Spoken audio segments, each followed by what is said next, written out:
Okay, so, and then we'll make this available through Harvey. Hi, everyone. My name is Dr. Paul Zaitz. Welcome to this Zoom chat. The topic today is voting rights in the era of COVID. I'm the co-chair of a newly forming group called the COVID-19 Emergency Response Group. Joel Siegel is our national coordinator, and many of you are involved. I'll just give you a quick introduction. The COVID-19 Emergency Response Group was formed in March of 2020 by leading public health experts, faith and business leaders, former senior Congressional Hill staffers, and current staffers, I should add, current and former local and state elected officials and leaders of global, national, and local NGOs. Our mission is to support others in mobilizing the people's voice to save as many lives as possible. We have a variety of activities underway. We introduced legislation last week called the Saving People's Lives Act. We're working on a COVID-19 People's New Deal package of legislation, and voting rights has been prioritized by our executive committee, and that is why we're thrilled to be able to host this call today. I'm going to just share with you that paragraph I just read, and I'm going to add in our website onto the chat here so you can check out the website for this COVID-19 Emergency Response Group. So I'm going to pass it over to Harvey, who is convening this call, and I'll be your facilitator on Zoom. If you have any questions, please chat me. I'm going to mute everyone, and then there will be, if you are a speaker, you'll have to unmute yourself, or I'll try to unmute you. If you do want to, Harvey's going to make it interactive, so you can raise your hand through clicking on participants, and then there's like a little icon that you can raise your hand. If you can't figure that out, just wave and we'll try to put you in the queue. And we're scheduled to go from now until 6:30 p.m. Eastern Time or 3:30 p.m. Pacific Time. So welcome everyone, and over to you, Harvey. Okay, thank you so much, Paul. This couldn't have been done without you or Joel Siegel for this amazingly important group on the COVID. And we are focused now on this amazingly important election. I think we're joined by Rennie Cushing. Rennie is a state rep in New Hampshire and one of the founders of the Clamshell Alliance, one of the great activists, also working on the death, to abolish the death penalty. And in Rennie's honor, I've worn my No Nukes t-shirt. We were both arrested at Seabrook many, many years ago, and are still active in trying to shut that thing. Rennie goes around the corner. Rennie, can you say hi? Are you with us? Rennie Cushing? I'm pretty sure. Rennie, do you know how to talk? Okay, well, we'll get to him. All right, here is the situation. This is the reason for this call and for the work that's going to continue to the election. We're not here to debate the various methods of voting. We're not going to talk about, we are going to talk about the merits of the various ones, but we're understanding that the decisions are being made at the state level as to how this election is going to be conducted. And we understand, and it's somewhat beyond our control now, we are 6.5 months from the election. So what we're going to deal with is how to go state by state, deal with the hand we're dealt, and get as many people registered and voting as possible. We understand that the Republican Party has a vested interest in preventing people of color, people of youth, non-millionaires, and non-Republicans of voting. The Republicans and Trump have been using the phrase voter fraud. In the eyes of the Republican Party, anybody who's not white, not old, not rich, and not a Republican is a fraudulent voter. And so we need to deal with that. We also need to deal with the fact that the election will be decided in 12 states. And Steve Rosenfeld and John Brakey have been traveling the country and have a pretty good handle on what's going on in these 12 states. The 12 states, and I've sent this out in the list, but let's go through them. This is our mantra, or at least mine, and many of yours, I'm sure, for the next 6.5 months, because these 12 states will determine who the next president of the United States will be.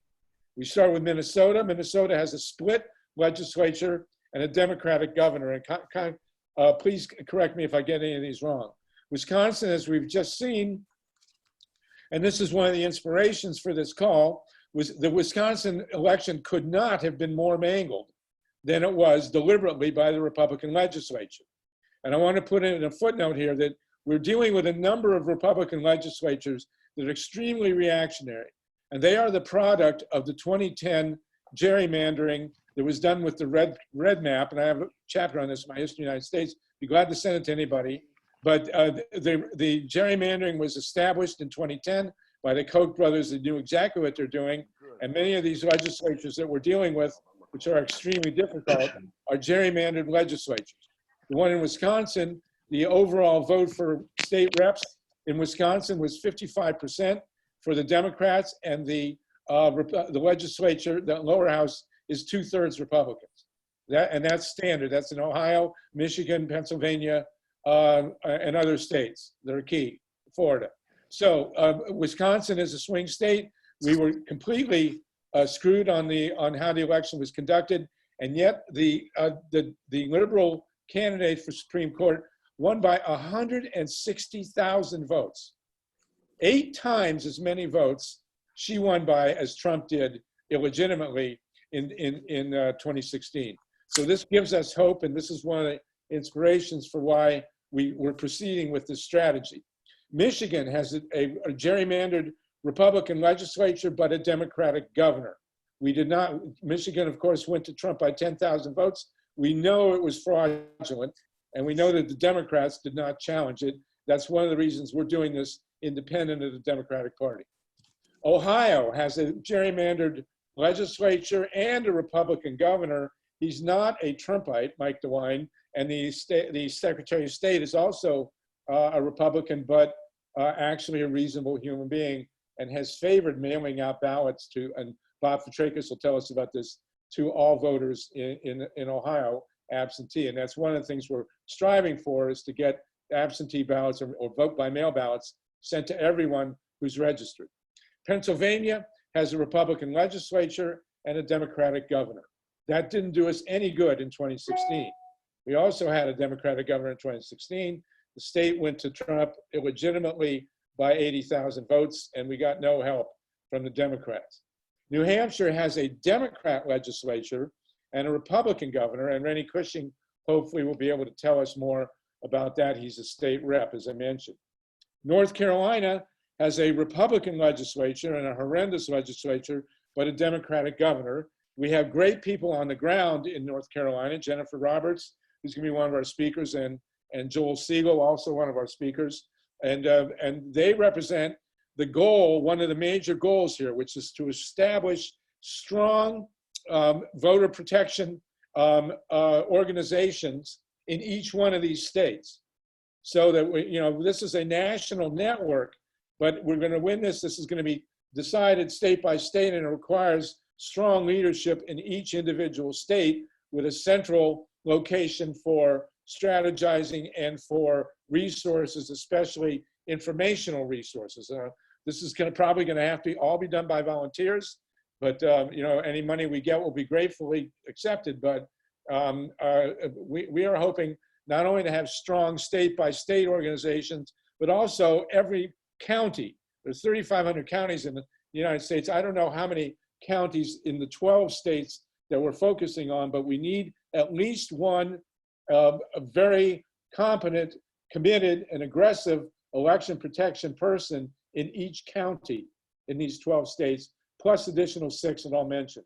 Florida has a Republican governor and a Republican Secretary of State, but I was talking to Steve before the conference call. He seems to think we may be able to have some kind of chance in Florida. New Mexico has a Democrat governor, and is it a Republican legislature? I think it's a Republican legislature in New Mexico, but I think we have a Democrat governor. You're trying to figure out how to speak, Steve? Paul Zeitz, can you recognize Steve Rosenfeld real quick? I'm not sure on that one, Harvey, sorry. Yes, you're on. You're on. Go ahead. Unmute yourself. All right. No, now you're muted. Okay, just go on. Yes, now you're on. I'm not sure about New Mexico as far as the legislature. I just know that they're fighting before the Supreme Court to mail everybody an absentee ballot, and the Republicans are resisting. Right. Well, you just put it all in a nutshell. What we're looking for is absentee ballots, paper ballots, to be mailed by everybody who's registered, and we're being resisted in every state by the Republicans. In Arizona, we have a Republican legislature and a Republican governor, but the state just elected its first bisexual Democrat to the U.S. Senate. So, and John Brakey, you'll tell us more about Arizona when we come back around. Nevada has a really difficult Secretary of State. I believe we have a Democratic legislature and a Republican governor in Nevada, and a very tough time with the Secretary of State. And then Iowa is all red: Republican legislature, Republican Secretary of State, and Republican governor. Those are the 12 swing states, and that's more or less the lay of the land. There are also 6 states, additional states, that are outside chances to have fair elections. One is Georgia. We have Stacey Abrams, who was the legitimate winner of the gubernatorial race in Georgia, who had it stolen by a Ku Klux Klansman, who's now the governor, and it's a red legislature as well. But because Stacey is there, we also have 2 Senate races in Georgia, and because she's there and powerful, things could happen conceivably in Georgia. Texas is shifting demographically. Beto O'Rourke lost by 3 points. We may still be 4 years away from a sufficient demographic shift in Texas to get a fair election. We have a red legislature, a red governor, a red Secretary of State. Anything to epitomize what's the situation in Texas. You can register to vote in Texas with a gun license or a hunting license, but not with a student ID. And so that pretty much says it for Texas, but demographically it's changed. In Kansas, we actually have a Democratic governor who defeated the worst of the Republicans, Chris Kobach, who was, of course, I don't have to tell you, a major piece of the voter suppression movement on the part of the Republicans, a close friend of Trump. He was defeated. I believe he's running for Senate now, but with a Democrat governor, maybe there's an outside chance in Kansas. Montana is a Democratic governor. Montana does have a somewhat liberal history, and the governor, Bullock, is running for Senate. So who knows? In Kentucky, we have was just elected a Democratic governor. He tried to open up the election procedures in Kentucky and just had his veto overridden by the Kentucky legislature. But apparently there's a strong Senate candidate, and of course, the big prize in Kentucky is Mitch McConnell, who's running for re-election. We also have Lindsey Graham running for re-election in South Carolina. We're not where it's all red. We'll see what happens. So those are the 6 at the. Also thinking about West Virginia, which has a very conservative Senate Democrat in the Senate. So and then there's Colorado. Colorado's listed generally as a swing state, but I think it's pretty heavily Democratic. You do have a Democratic governor there, and a strong Democratic candidate for the Senate, Hickenlooper. So, and Colorado also has vote by mail, which has been going on along with Utah, Oregon, Washington, and Hawaii. So that's more or less the lay of the land. We are hoping, and I've had this conversation, and Mimi Kennedy will join us now to speak with us, but we're hoping that the Progressive Democrats of America, Alan is on. Alan Minsky, are you on to unmute yourself? I'm here. Okay. In discussions I've had with Alan and with Mimi, we were hoping to establish some kind of website or position with an employee, a hired person, to help the state organizations get the information and the kinds of resources they need to conduct the state-by-state campaign for a fair voting process. What a concept in the November election. So Mimi Kennedy, who is a major force in the world, one of our great actresses, if you haven't seen Moms, or if you have, and also Midnight in Paris, and also one of the most dedicated organizers I've ever met. So Mimi, if you want to give us what you think where we're at, that'll be great.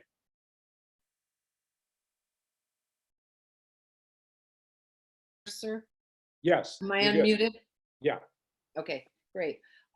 Well, what I'm most concerned about for the fall election, and I'm not calling it the November election because it's a disaster when people in the media concentrate only on election day. We had a big problem here. We had 2 weeks of early voting during which almost nobody voted, and then very long lines on Super Tuesday because that's what people understood to be election day. So for the fall general election, I think the most enfranchising stance to take is that we need mail balloting, no excuse mail balloting. I don't know that we'll get a national mandate. I don't know that the states are going to go for it. But to me, that will be a big signal as to how much trouble we're going to have in states that don't want voter enfranchisement. For states that do all mail ballot voting or no excuse mail ballot, I'm not calling it absentee anymore because that suggests you'll be absent and that's why you need the mail ballot. No excuse means you just want one.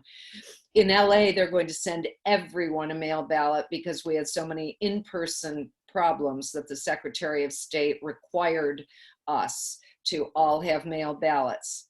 There is a big problem once every voter gets a mail ballot, and I call it the surrender rule. I don't know, raise your hand if you've ever heard of it. Okay, not even our activists. What happens is, since that ballot is considered your official ballot, if you go to vote in person, and most places will have a combo, even if we win no excuse mail balloting in a lot of places, it'll be combined with in-person voting. Any voter who shows up to vote in person and was sent a mail ballot must be assumed, if they don't have that ballot unvoted in hand to trade for a regular ballot in person, must be assumed to have already voted in that election. And pretty much by law, this is one of the things I want in the repository of information that I hope PDA will conduct. They must assume that that person has voted and cannot vote twice, and they will have to vote provisional.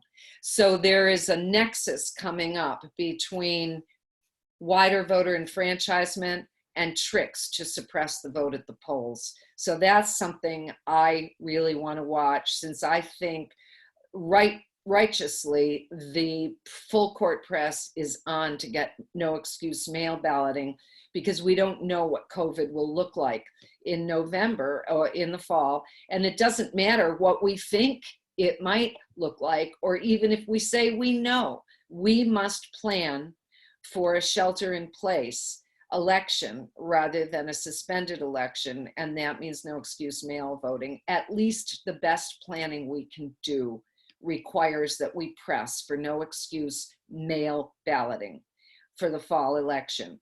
And in that fight, I am going to be screaming about what I call the surrender rule. And the Democratic Party and the state of California never called it the surrender rule. They refused to name it, and therefore voters never knew about it.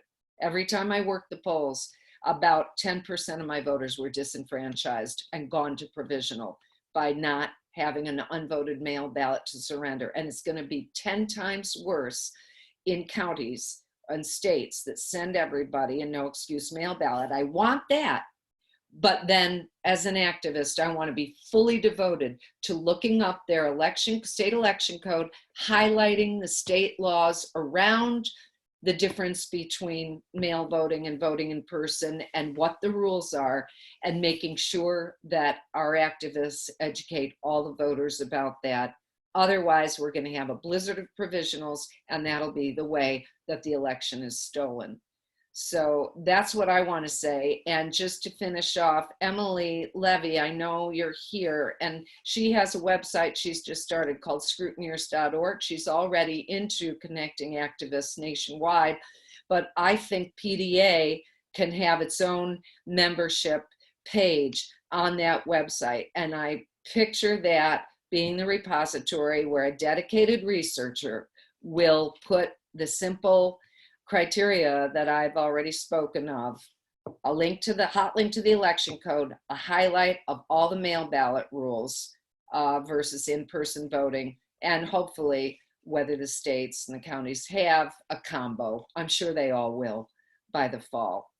So Great. that's what I have to say. Thanks. Okay, so Mimi, thank you again so much. And so the template that we're working with here, we are not debating which is the best system for people to vote on.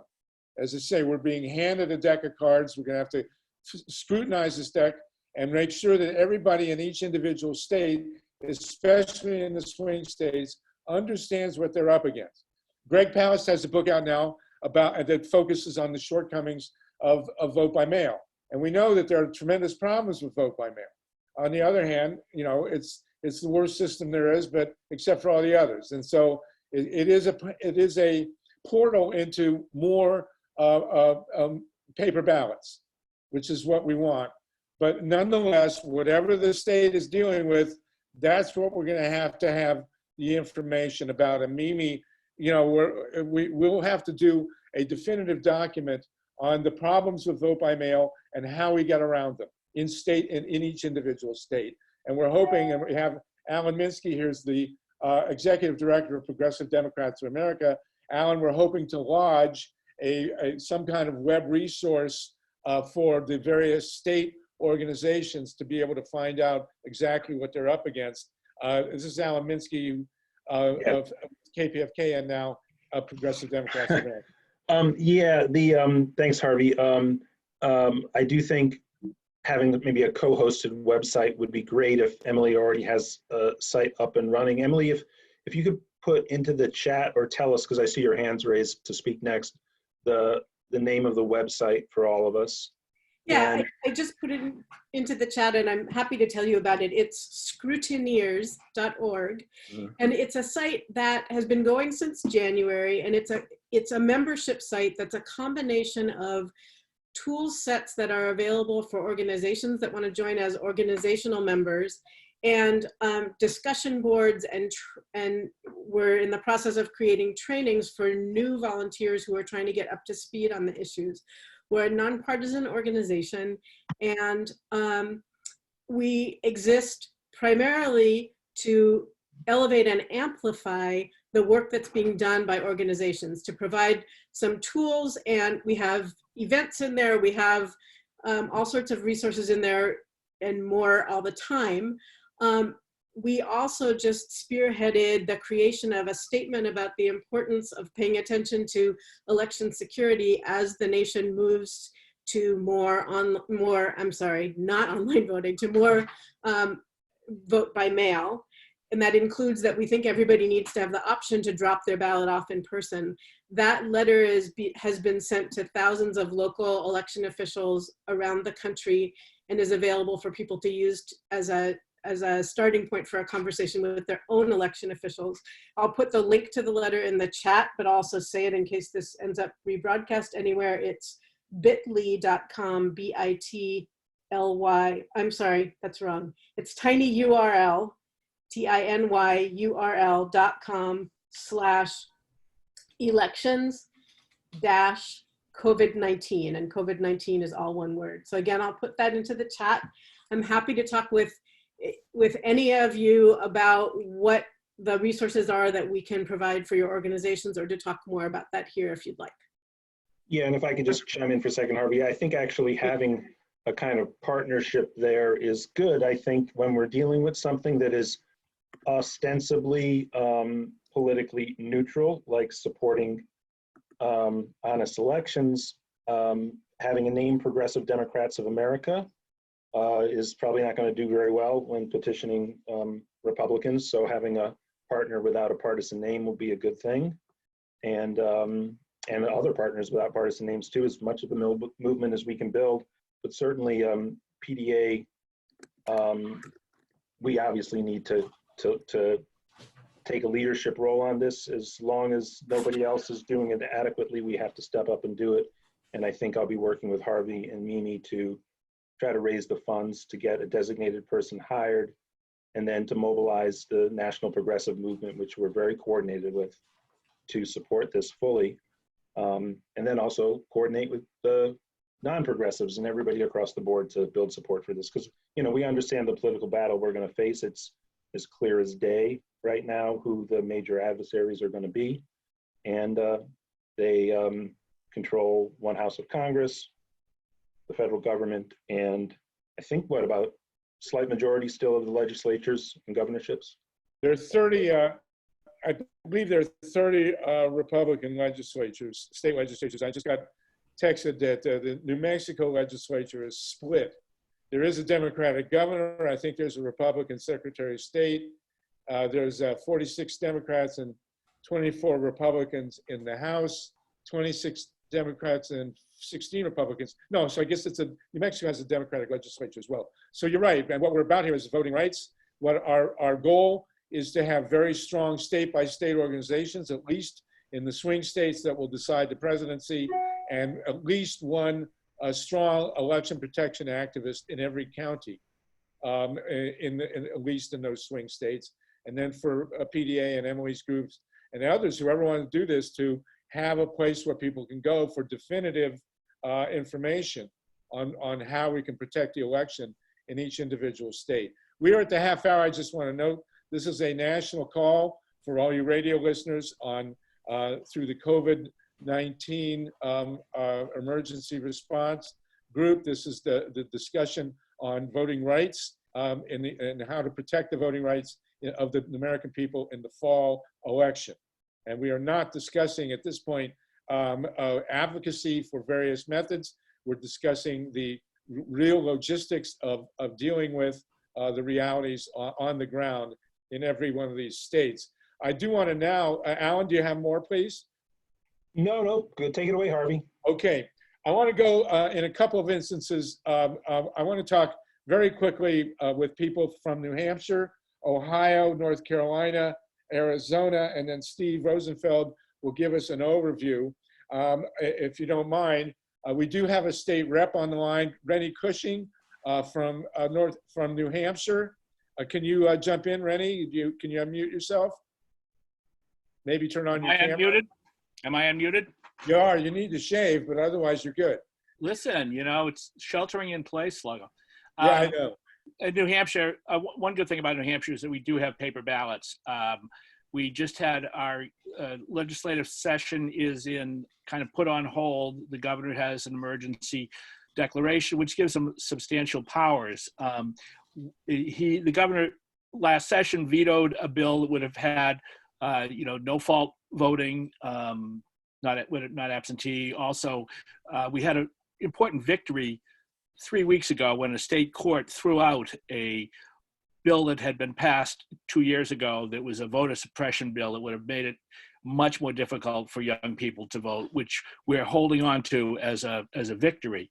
And the governor, while he had vetoed a bill that would have allowed for no-fault absentee voting, just did something interesting where had the Attorney General issued an advisory opinion to the effect that under the declaration of emergency, people who have a good faith belief that their health would be impacted by having to leave the house and vote will be allowed to vote by mail and also allowed to register to vote by mail. It's kind of an interesting little AG's decision that is given effect because of the declaration of emergency. I don't know what that's going to look like, but the governor, I think, is trying to have it both ways right now. Because I think he's feeling some pressure because of an upcoming primaries that are going to take place within his party to try to challenge our U.S. senator, and that's the status. We have a pretty vibrant election protection group here in the state of New Hampshire that's trying to protect and expand the franchise. Okay, very good. And of course, we have all the old veterans at the Clamshell Alliance who are going to protect the election. And you're going to be part of the network now, and you'll keep us posted, and we'll be back and forth. We will, it's like we will find someone who will be part of the network, Okay. And are you going to run for re-election? probably. Okay, very good. Thank you, Randy Cushing, state rep in New Hampshire. Let's go to Ohio. Bob Fitrakis, my co-conspirator on much of this. Bob, are you with us? Can you unmute yourself? Yeah, can you hear me? Yeah, you're good. Go for it. So what's the situation in Ohio, real quick? Well, actually, there's a very strange battle going on with the Secretary of State and the voting rights activists against the Republican legislature. For example, the Secretary of State, who's a Republican, wanted no fault voting in the primary. Everyone would get a ballot. And there was going to even be an election day for one day with social distancing. The Republicans changed it. It'll be a week from tomorrow, and it's all mail-in. And they're doing a pretty good job, Harvey. Right? You get an envelope. It's a little thing there, a little postage in the corner. They left the postage off mine, and my wife Suzanne. They put the one stamp there. But the good news, if you need a light to see this, they put the postage on the back of the envelope on the flap. So it's useless. Okay. And again, you remember, also you got to put your name as registered. There's only one Robert Fitrakis in the state. This vote wouldn't have counted if I had not looked it up. I squeezed in a J. I'm actually registered, I didn't know, as Robert J. Fitrakis. So if I'd have sent it in as Robert Fitrakis, it wouldn't have counted. And do we have a good election protection organization in Ohio? Is Bob? Bob kind of went frozen. Can you hear me? Everybody else hear me? Yeah. Yeah. Okay.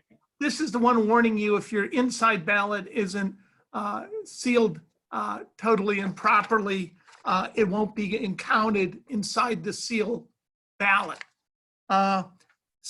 Again, Ohio has a long history. It's ballot by request is that even though there's no polls open, you have to, in fact, request a ballot instead of the state sending everyone no excuse. So on this, the last time in the state of Ohio, 2016, Secretary of State's office forgot to send out 1 million ballots, primarily to the urban areas that are disproportionately poor, Black, and minority. So, and again, there's my ballot. I voted. Note here are the candidates for president. The local candidates are much bigger. And if you vote this way, you just voted for judge instead of president. So everything's under control in Ohio. Yeah, right. Okay. Well, the key is, do we have an organization that can deal with this? And I know there are people all over the state, but you're our guy in Ohio. Well, I'm willing to sue. We've had some success. We've lost a few. Right. Remember, we won when they were using the very strange patches in 2012. Also, we forced them to turn over all the purged voter list. They purged more than 1.25 between the 04 and 08 election, 1.1 between 08 and 2012. And in 2019, leading up to this election, they've purged 585,000 voters. So the purging in the urban areas will continue. Legal women voters, the A. Philip Randolph Institute. There's some progressive Dems here, Mayo McKenzie, who's doing some work, and others, ACLU, are all on one side. And there is a move. I hope we can push it forward. But right now, I don't see how you win under the existing rules, how you get a fair election in the primary. So hopefully we can change it and sue before the fall. Mimi and Alan both have their hands up. Mimi and then Alan, please. Unmute yourself, Mimi. Mimi, you gotta unmute yourself. Okay, here I am, unmuted. There you go. This was a question to go back and ask Rennie. Rennie, you implied that you think the allowance of having health emergency excuse being sufficient to get a mail ballot now in New Hampshire, even though it's not a no excuse state, you have to have a reason. But are you reasonably assured that this health emergency excuse from now until the fall is going to work?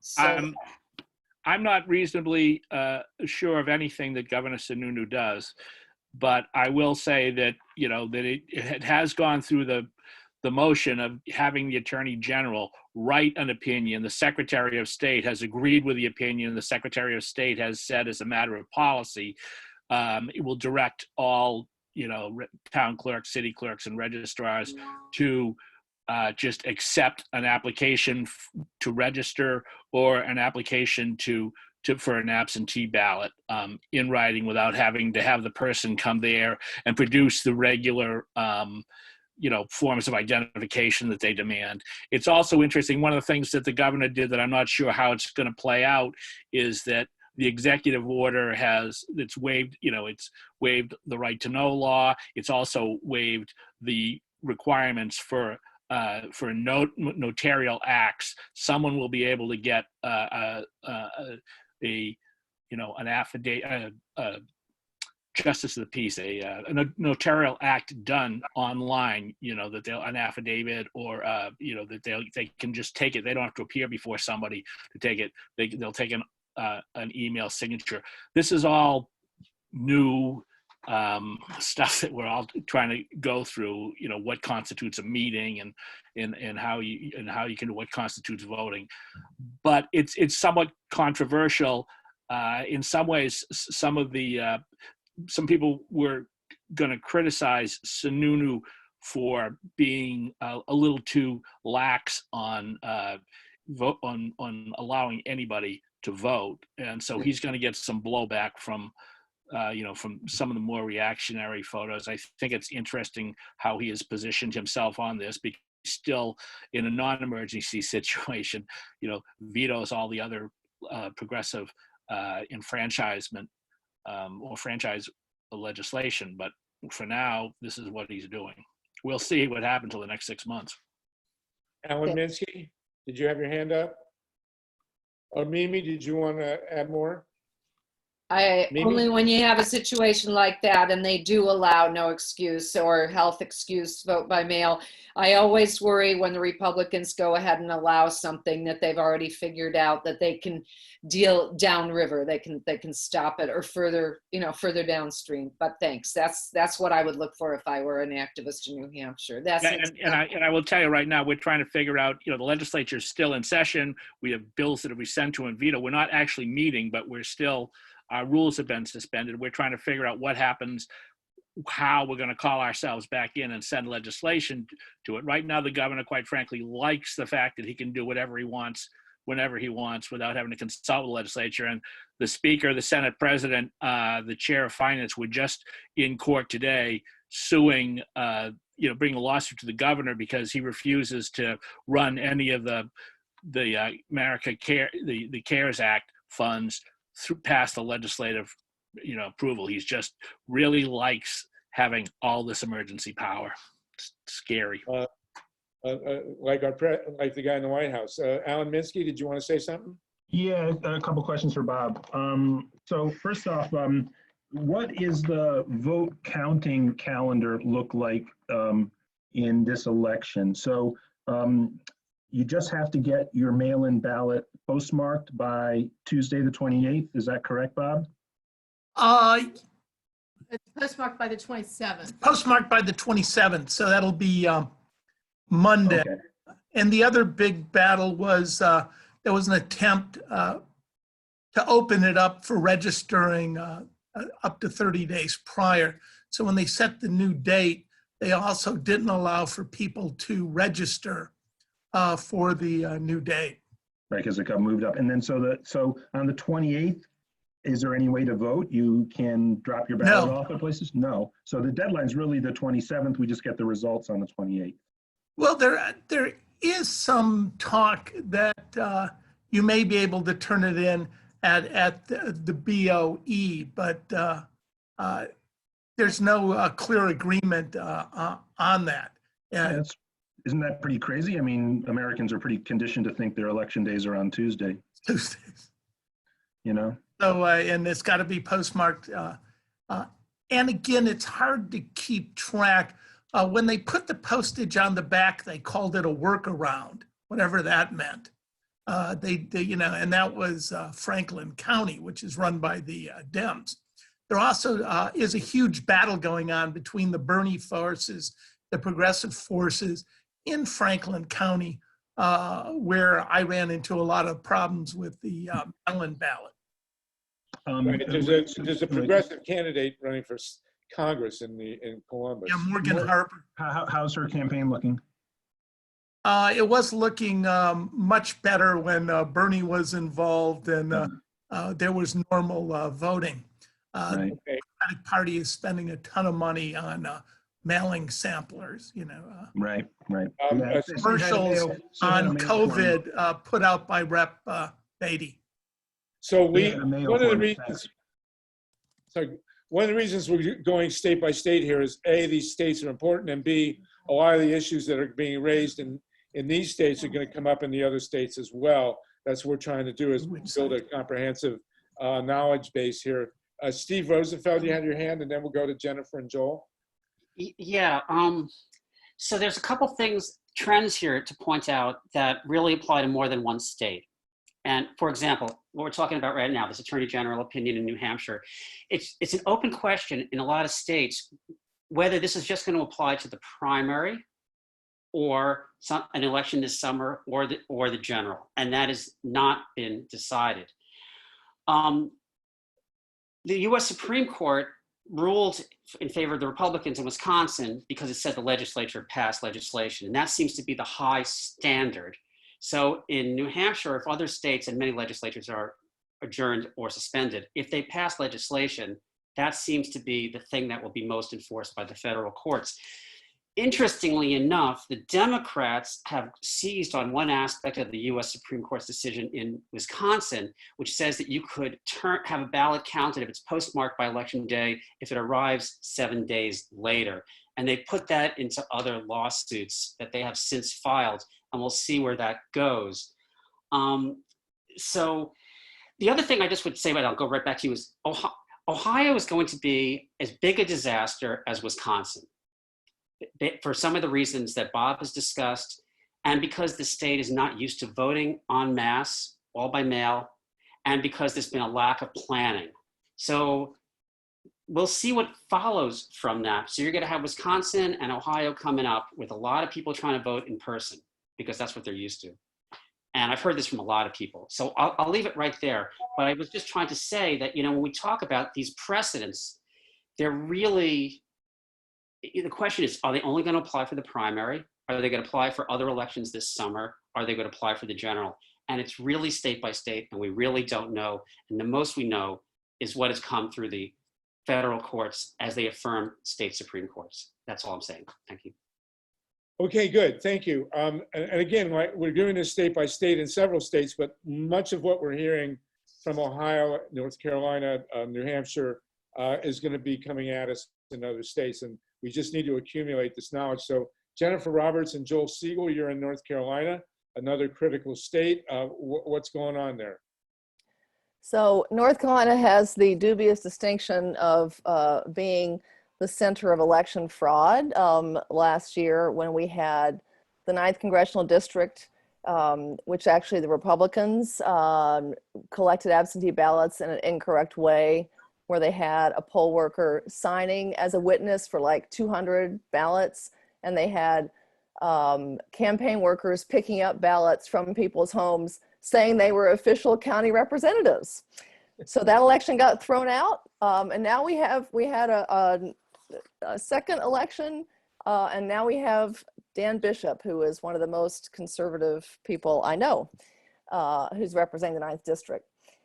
So we are the center of voting fraud, but our General Assembly is Republican, our governor is a Democrat, And I just talked to one of our state senators who is on the elections committee for the state of North Carolina. They are trying to relax some of the restrictions that we currently have for absentee voting. We also, of course, had numerous voter ID laws thrown out by our courts saying that they had surgically targeted African-American voters. They actually asked which forms of ID are the least owned by African Americans. And those are the ones they picked that you have to use for voter ID. Those laws were thrown out. They're still in the courts, and we don't know if some appeal will fail at the last minute. Like, people are confused. They need an ID or not. They don't know. But absentee voting we've had, it is no excuse. I mean, you don't have to have an excuse. There are restrictions on who can ask for it. You know, it has to be either the voter or relative. There are also restrictions on, we require 2 signatories to witness you actually filling out your ballot. I didn't stop the Republicans from fraudulently doing it in one of our counties, but we have to have 2 signatories. And one thing I noted was interesting is that if you are in a nursing home, one of those signatories may not be anybody who works for that nursing home. Which is, I mean, yes, there are incredible You're restrictions. supposed to wheel out to the road and find somebody to. Exactly. They're supposed to wave somebody down as they pass by. So there are, and yeah, there are a number of restrictions on who can sign and who can mail it in and all that. So our Democrats in the legislature have been trying to get the head of the Senate to even consider any changes, and he won't even talk to them because he doesn't have to. At least they don't have a veto-proof majority, but we don't think any legislation is going to pass to change that. There also may be a possibility of closing polling sites. There's only one. We had our primary in March. There's only one primary in June. It's a runoff between 2 Republicans in one of our congressional districts, June 23rd. So not concerned about how that's going to work. But then our elections will be in November. And you have to request the absentee ballot a week ahead. Again, there are all restrictions on postmark, et cetera. It has to be turned in by 5 p.m. on the day of the election. Oh, and only the voter or the guardian of the voter can actually turn it in by hand, the Board of Elections. Otherwise, it has to be mailed in by the Postal Service. And that's why, pardon? If there is a postal service. That's exactly. That's why a lot of people are very worried about funding the Postal Service and what's going to happen with that. So we do have, we also had our Republican legislature reduce the number of hours. They took away Sunday voting at one point, then it was put back in. They took away voting sites on campuses, especially our HBCUs, or historically Black colleges and universities, lost their polling places. And we do have a number of local organizations that are following these things pretty closely. In fact, I was just on the website of one of them, democracync.org, and I can put these in the chat. Common Cause, Legal and Voters, the ACLU has been very active, and the NAACP in North Carolina. They're just used to going to the courts. And they have a good legal team that we have seen in action on many things that our state has tried to do. I think there are more than 20 different laws that our legislature tried to pass that have been declared unconstitutional. And it took the NAACP lawyers to bring them to court to do that. But they are willing to try a lot of things. So we have, do you have a good network of organizations in the state? Do you have a person in every county that can deal with this in the upcoming battle? I do not know if we have someone in all 100 counties. Clearly, we didn't have anybody in Bladen County when they rigged that election. We didn't have anybody watching closely enough. Actually, it was a number of intrepid reporters who went to people's homes and started talking to them about what had happened and who they gave their ballot to. That really helped our cause.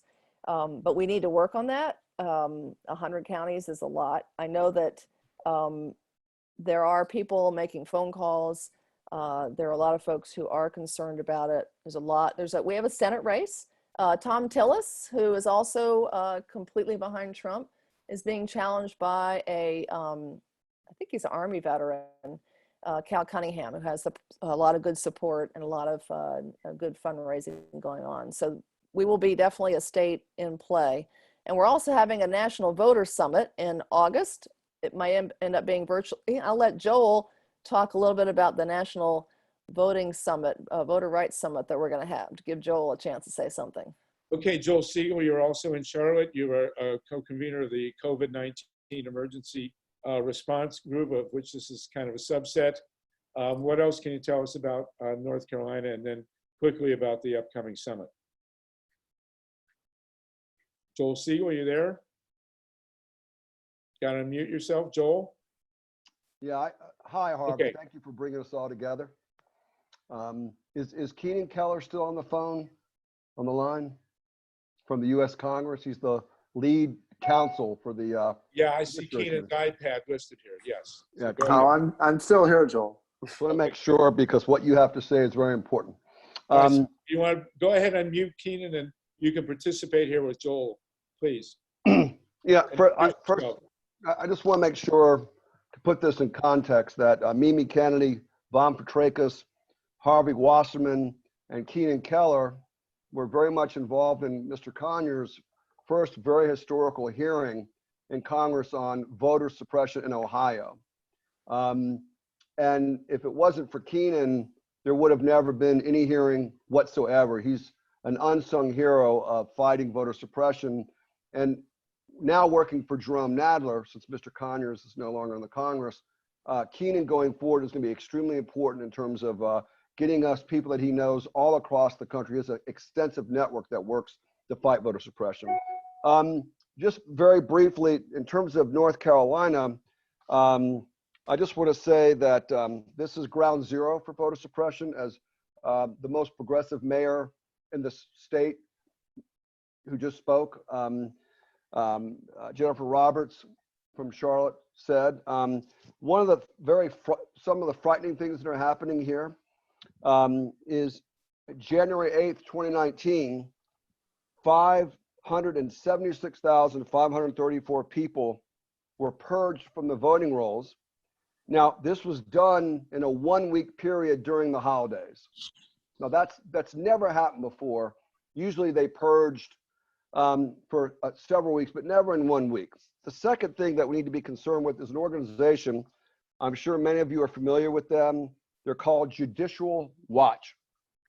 And Judicial Watch is trying to sue counties in North Carolina for not doing enough voter purges. They're saying that there's too many people registered, which is literally the most asinine thing I've ever heard in my life.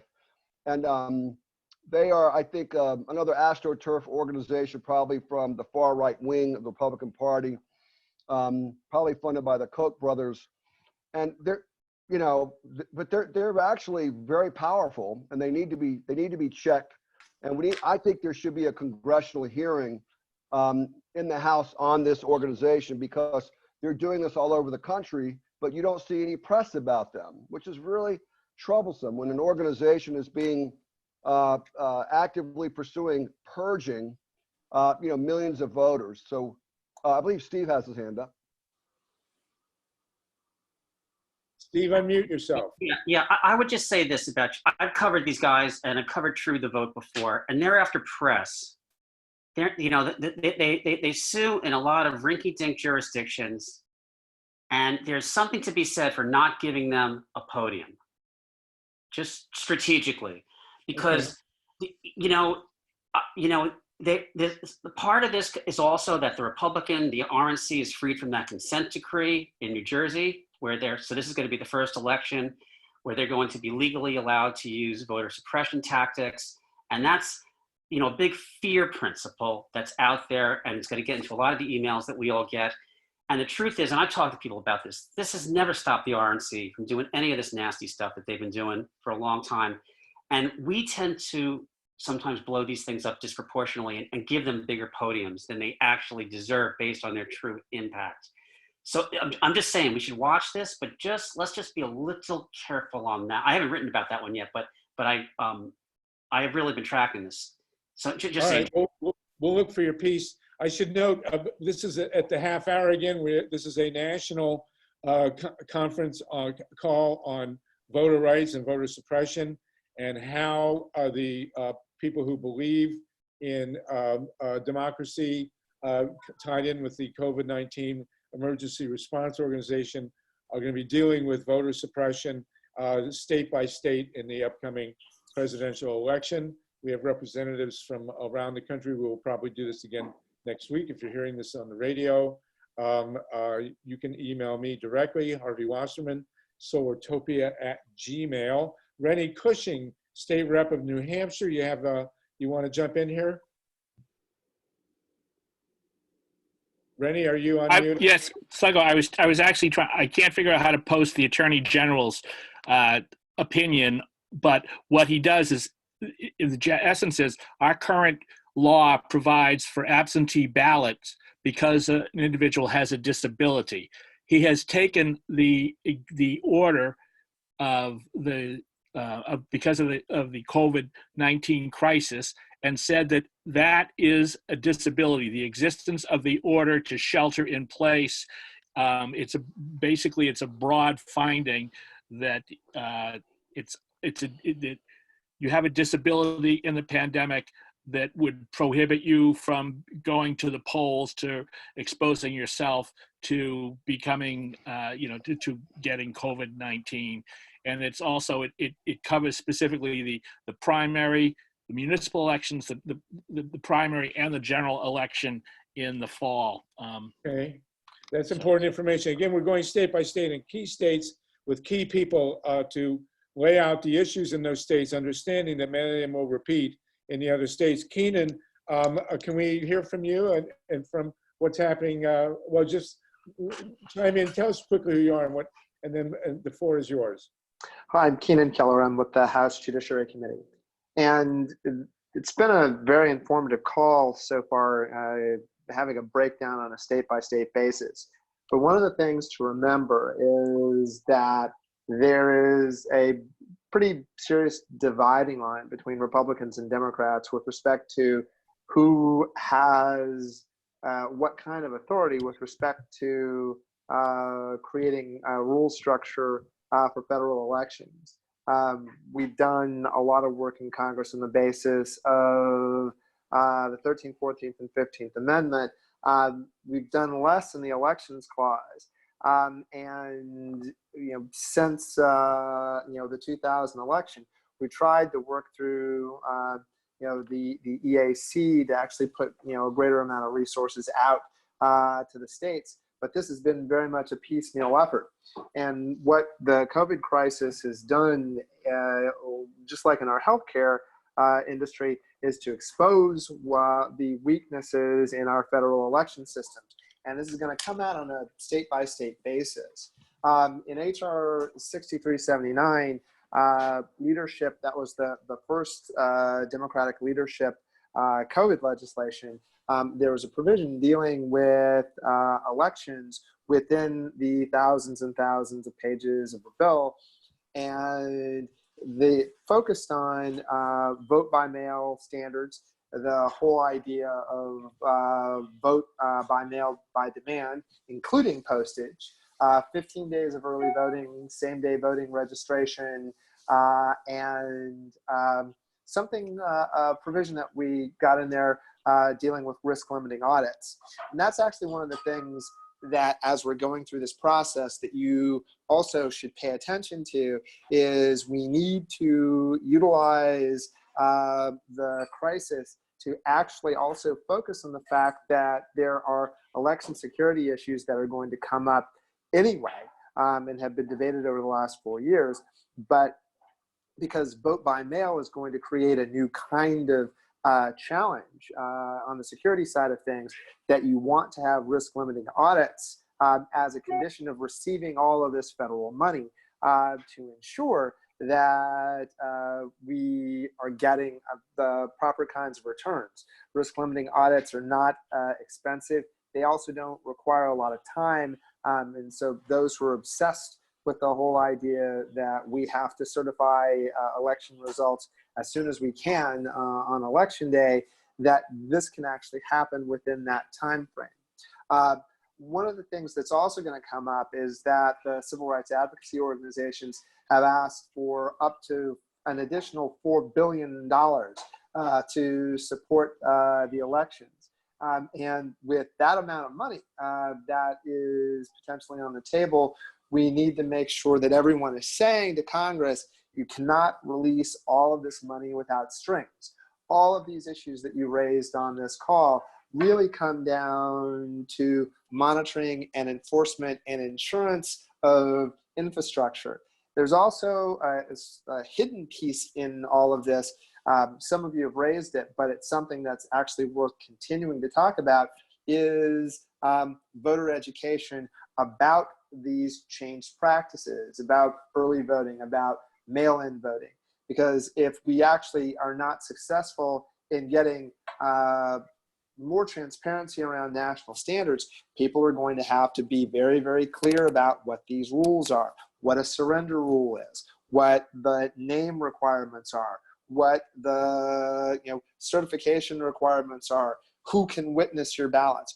All of these kinds of things. People need to be very clear about all of that, because at the end of the day, that can actually lead to a meltdown when we try to certify the elections.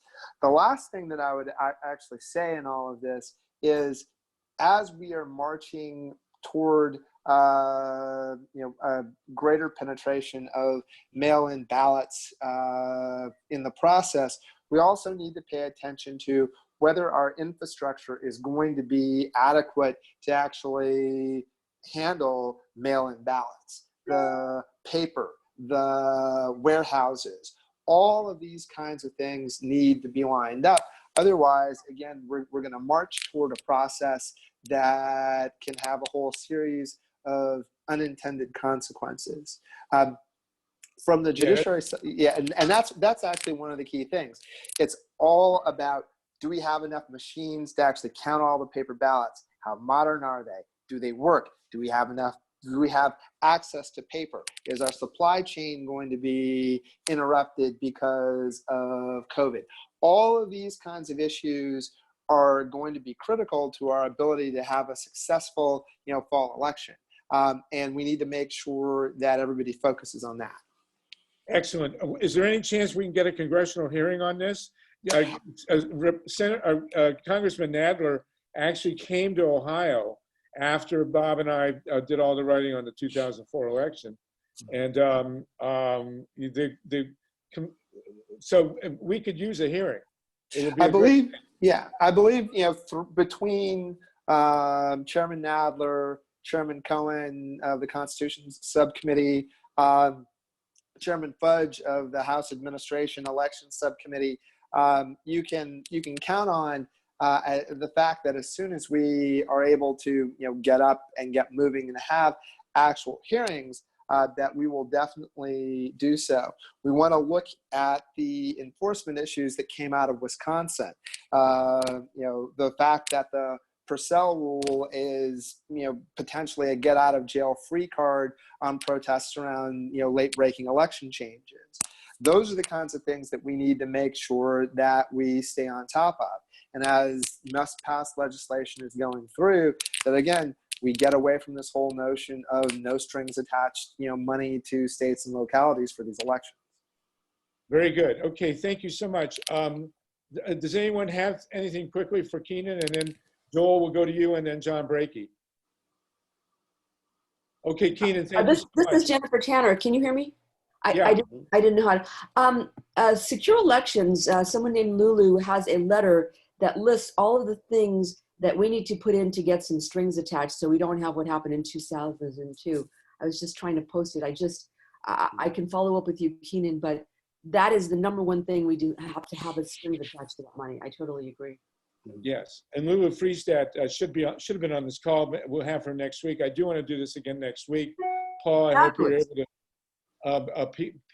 to again get us up and running. You did a great job today. If we can agree to meet, well, whoever can do it, a week from today at the same time, Again, 5 to 6:30 Eastern, 2 to 3:30 Pacific. There are other states we want to go through, and Alan and Mimi especially, to talk about PDA. Keenan, we hope you can come back.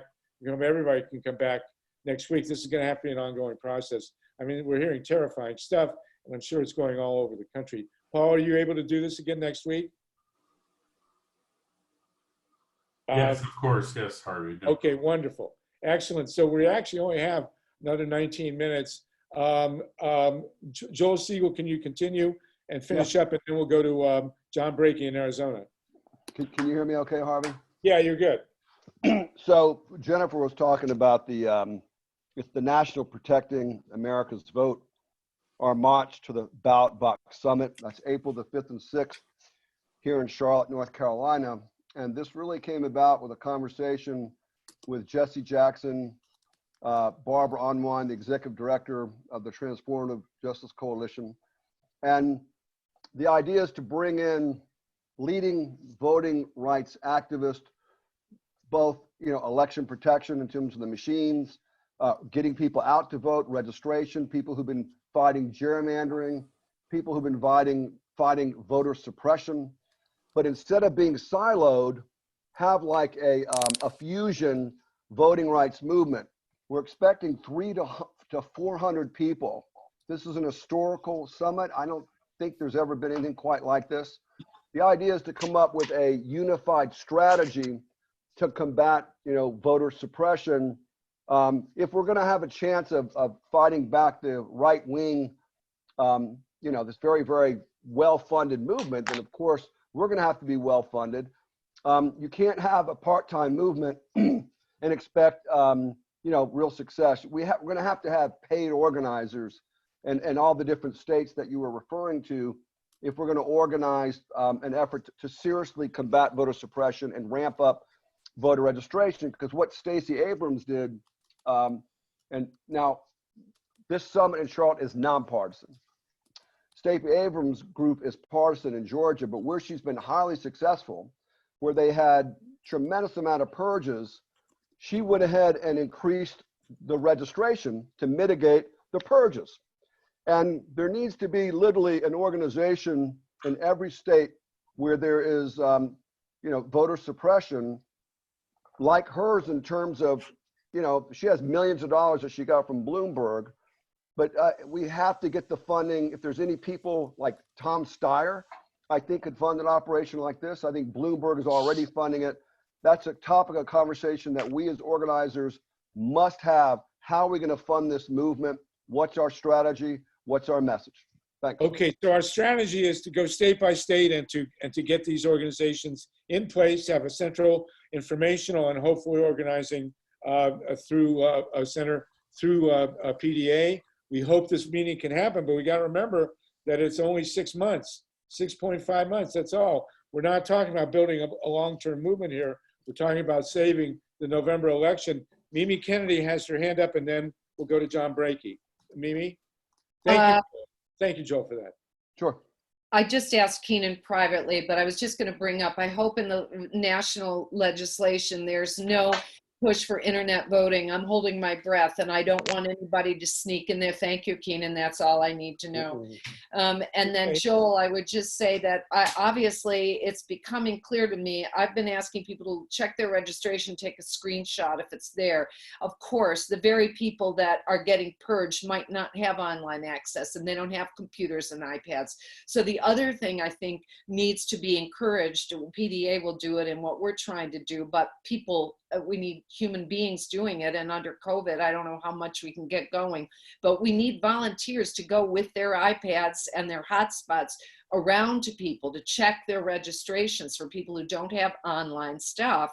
And then if they're not there, their names aren't there, they then have to register those people online and then keep checking. I'm very concerned about people who don't have internet access and don't have all this technology, the very ones getting purged. So a big thing is check it, and if it's there, screenshot it and print it out and send it to that voter. So that voter can go in, and if they say you're not on the rolls, go, well, I was on the rolls on September 30th. Here's the time dated printout. I am a registered voter here. I think that's the only strategy there is, but I wanted to bring it up. Thanks. While Right, and Joel, you raised the issue of raising money. Of course we want to raise money, but this is going to be done mostly by volunteers, and we've got 6.5 months. That's it. And everybody knows what's at stake here. I don't have to repeat that. I will say that I was lucky enough to have the ideal voting experience here in Los Angeles. I got my ballot in the mail. I did everything I needed to do to it. And then the Sunday before the Tuesday of the election, I went over to a local school. There were, I just walked right in. I licked my ballot and put it in a bin and walked out.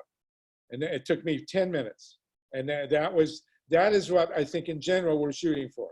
Better than vote by mail. You get the ballot, you fill it out, you walk it in before election day.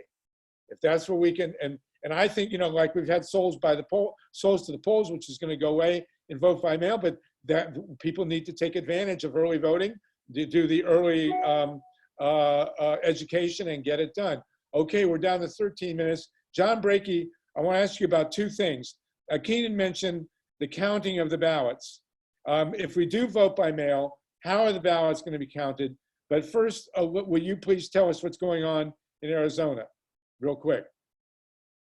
You bet, Harvey. It's good to be here. It's good to see a lot of my friends here. Congratulations on the best backdrop. You win the prize. Well, thank you. I've been working on green screen technology because this is a way of communication. We're doing a lot of forums online because we cannot be in different states. Right now, I should be in North Carolina, working on a film about what we found there. And I'm very grateful for Jennifer covering many of those issues. I want you to know North Carolina is one of my favorite states, but then, I like Florida too, so I'm going to sue them again. Okay. Okay, but what's going to happen? What's happening now? Next week, we will definitely have someone on from Florida. We'll have Susan on from Florida, Susan Pinchot. Okay, but what's going on in Arizona? And we're down to 12 minutes. So yeah, well, anyway, getting back to Arizona, we have a good Secretary of State, Katie Hobbs. If somebody asked me 4 years ago how I'd rate my state, I would say that we were one of the worst states, us in Florida. I think the changes and the fighting that we've done here for 16 years, we're one election away from maybe making elections in this state transparent, trackable, and publicly verified. Of course, I'm talking about ballot images, okay? We're very transparent when it comes to records. The only thing that we're not able to get in our state yet, but like I said, that's next, is ballot images. I think that's very important. I think overall for the whole country, I think a topic that I just want to throw on the table right now is the voter databases and how vulnerable they are, that they're online, going with voting centers. We could have a catastrophe in November using these databases.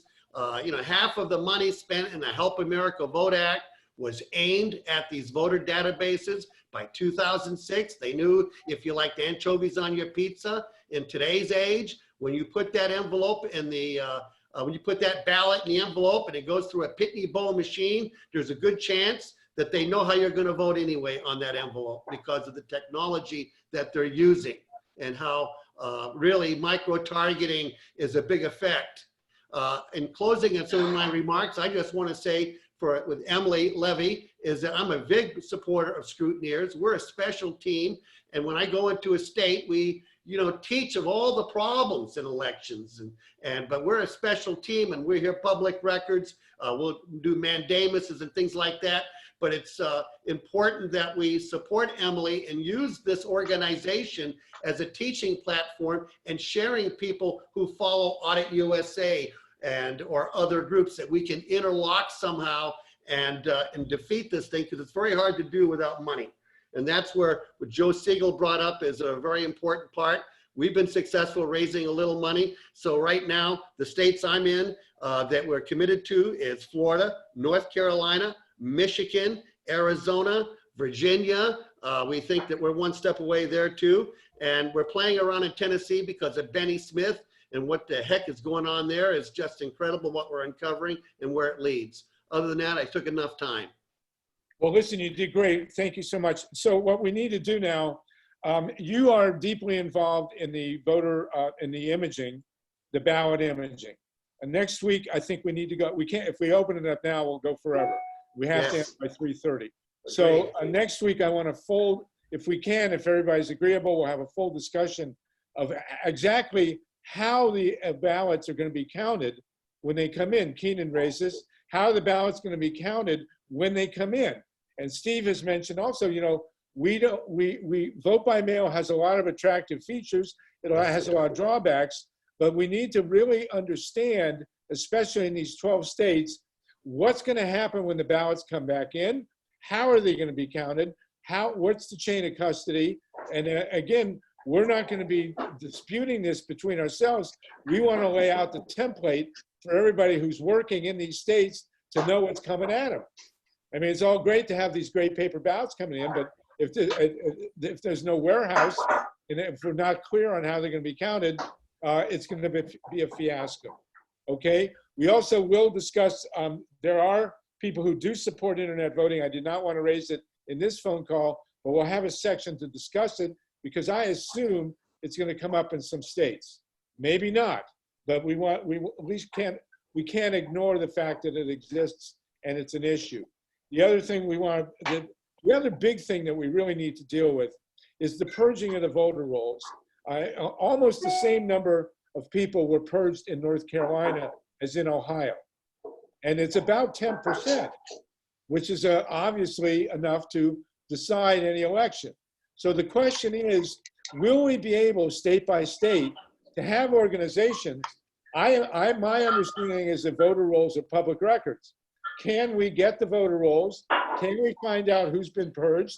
Will we have the organizational depth to be able to go to people who have been purged and find out what's going on? And maybe get people re-registered.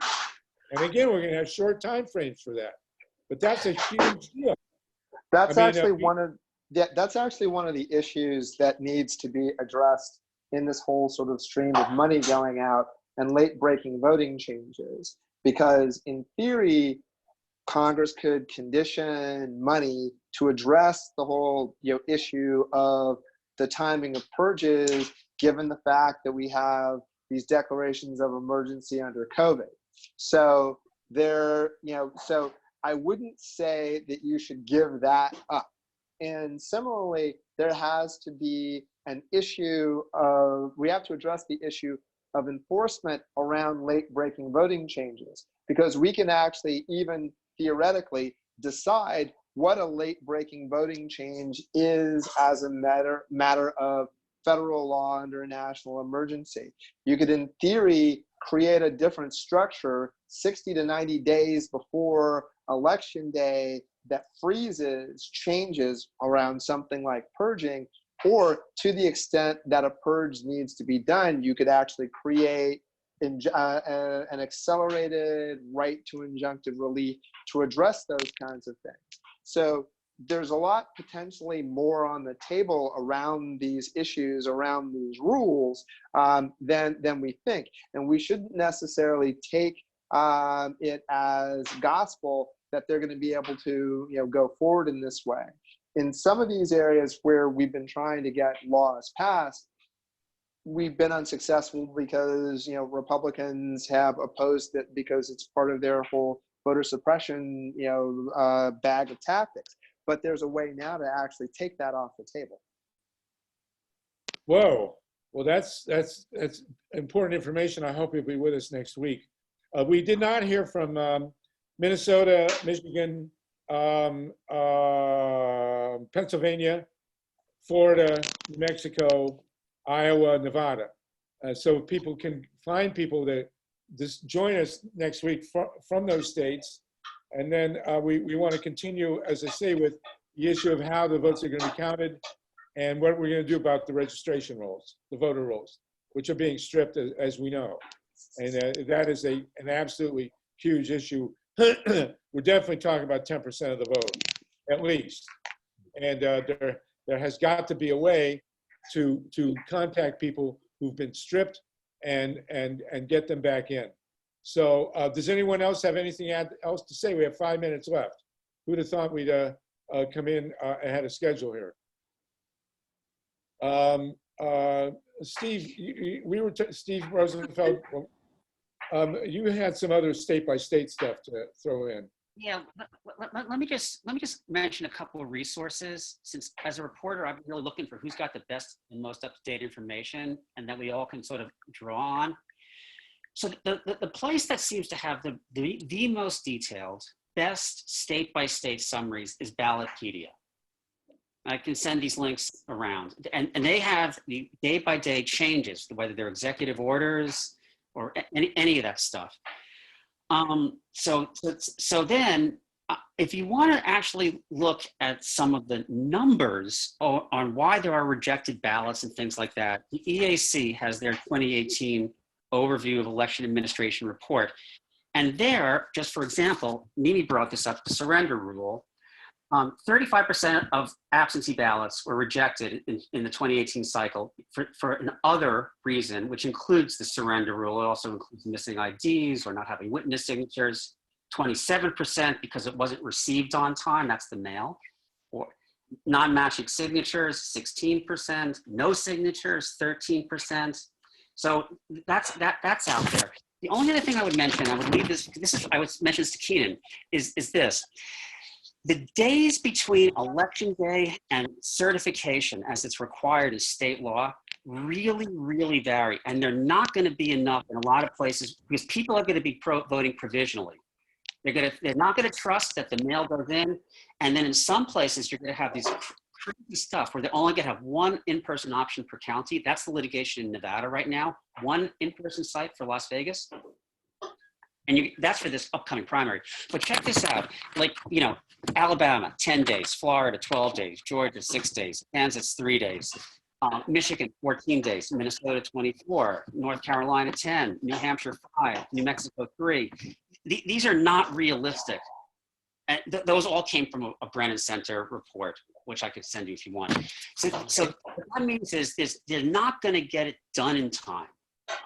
And that was an issue in Florida in the last election, is they were under a deadline that was impossible to meet. And it really might be the reason that Rick Scott, the god-awful Rick Scott, is in the US Senate. Steve, that's tremendous. Can we take this up in a week? Yeah. So you know, a lot of the stuff we're talking about here is on the front end, like our voters getting an absentee application, who's got the postage, is it getting back in time, and we're going to see messes around that, you know, around in Ohio when it comes up on the 28th.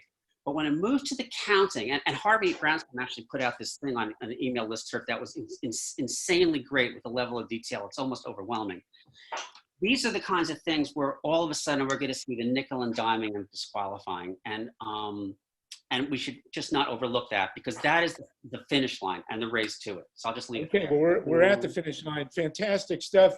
We will pick this up in a week. Email me, please, solartopia@gmail.com, with anything you want covered and anybody that you want included in next week's call. Thank you, Dr. Paul Zeitz. Thank you, Joel Siegel, everybody else, Mimi Allen and Ray Keenan, for participating. And we'll see you again in a week. And email me to your heart's content, solartopia@gmail.com. Thank you, everybody. And John, you win the prize for the best background. We'll see you next week. Take care. So I gotta get my coats and Louis back.